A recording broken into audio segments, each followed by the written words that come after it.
ಬೀಜಗಳು ಅಥವಾ ಸೀಡ್ಸ್ ದೇಹಕ್ಕೆ ತುಂಬಾ ಒಳ್ಳೇದು, ತುಂಬಾ ಹೆಲ್ತ್ ಬೆನಿಫಿಟ್ಸ್ ಇದೆ ಅಂತ ಕೇಳಿರ್ತೀರ. ಆದ್ರೆ ಎಲ್ಲ ಬೀಜಗಳು ನಮ್ಗೆ ಜೀರ್ಣ ಆಗೋದಿಲ್ಲ. ಅದರಲ್ಲೂ IBS ಅಂತ ಜೀರ್ಣಕ್ರಿಯೆ ಸಮಸ್ಯೆಗಳಿರೋರಿಗಂತೂ ಎಲ್ಲ ಬೀಜಗಳು ಜೀರ್ಣೆ ಆಗೋದಿಲ್ಲ. ಅದಕ್ಕೆ 5 ಬೀಜಗಳನ್ನ ಇವತ್ತು ನಾನು ರ್ಯಾಂಕ್ ಮಾಡ್ತೇನೆ. 5ನೇ ರ್ಯಾಂಕ್ ಅಲ್ಲಿ ಚಿಯಾ ಸೀಡ್ಸ್ ಅಲ್ಲಿ ಒಳ್ಳೆ ಪ್ರಮಾಣದ ನಾರಿನಾಂಶ ಇದೆ. ಆದ್ರೆ ಆ ನಾರಿನಾಂಶ ನಿಮ್ಮ ಕರಳಲ್ಲಿ ಜೀರ್ಣೆ ಆಗಕ್ಕೆ ಕಷ್ಟ ಆಗ್ತಿದೆ. ಅದರಿಂದ ನಿಮ್ಗೆ ಹೊಟ್ಟೆ ಉಬ್ರ ಬರುವಂತದ್ದು ಅಥವಾ ಮಲಬದ್ಧತೆ ಆಗೋದು ಕೂಡ ಕಾಣಿಸ್ಬರ್ಬೋದು. 4ನೇ ರ್ಯಾಂಕ್ ಅಲ್ಲಿ ಎಳ್ಳಲ್ಲೂ ಕೂಡ ಒಳ್ಳೆ ಪ್ರಮಾಣದ ನಾರಿನಾಂಶ ಇದೆ. ಆದ್ರೆ ಇದನ್ನ ತಿಂದ್ರೆ ಉಷ್ಣ ಅಂತ ಕೇಳಿರ್ತೀರ.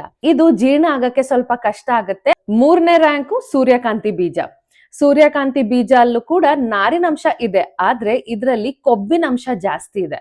ಅದಕ್ಕಾಗಿ ಕರಳ ಮೇಲೆ ಅಷ್ಟು ಬೆನಿಫಿಟ್ ಕೊಡೋದಿಲ್ಲ. 2ನೇ ರ್ಯಾಂಕು ಕುಂಬಳಕಾಯಿ ಬೀಜ ಅಥವಾ ಪಂಪ್ಕಿನ್ ಸೀಡ್ಸ್. ಈ ಬೀಜಗಳಲ್ಲಿ ಸ್ವಲ್ಪ ಪ್ರಮಾಣದ ನಾರಿನಾಂಶ ಇದೆ. ಅದ್ರ ಜೊತೆಗೆ ಇದರಲ್ಲಿ ಜಿಂಕ್ ಅನ್ನೋ ಅಂಶ ಇದೆ. ಜಿಂಕ್ ಅನ್ನೋದು ನಮ್ಮ ಕರಳಲ್ಲಿ ಏನೇ ತೊಂದರೆ ಇದ್ರೂ ಅದನ್ನ ಸರಿಪಡಿಸಕ್ಕೆ ಉಪಯೋಗವಾಗುತ್ತೆ.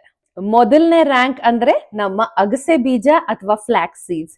ಇದರಲ್ಲಿ ಸಾಲ್ಯುಬಲ್ ಫೈಬರ್ ಅನ್ನೋ ನಾರಿನಾಂಶ ಇದೆ. ನೀರಿಗೆ ಹಾಕಿದ ತಕ್ಷಣ ಜೆಲ್ಲಿ ತರ ಆಗತ್ತಲ್ವಾ, ಅದೇ ಸಾಲ್ಯುಬಲ್ ಫೈಬರ್. ಇದರಲ್ಲಿ ಒಮೆಗಾ 3 ಇರೋದ್ರಿಂದ ಇನ್ನೂ ಜಾಸ್ತಿ ನಿಮ್ಮ ಗಟ್ ಹೆಲ್ತ್ ಗೆ ಉಪಯೋಗವಾಗುತ್ತೆ.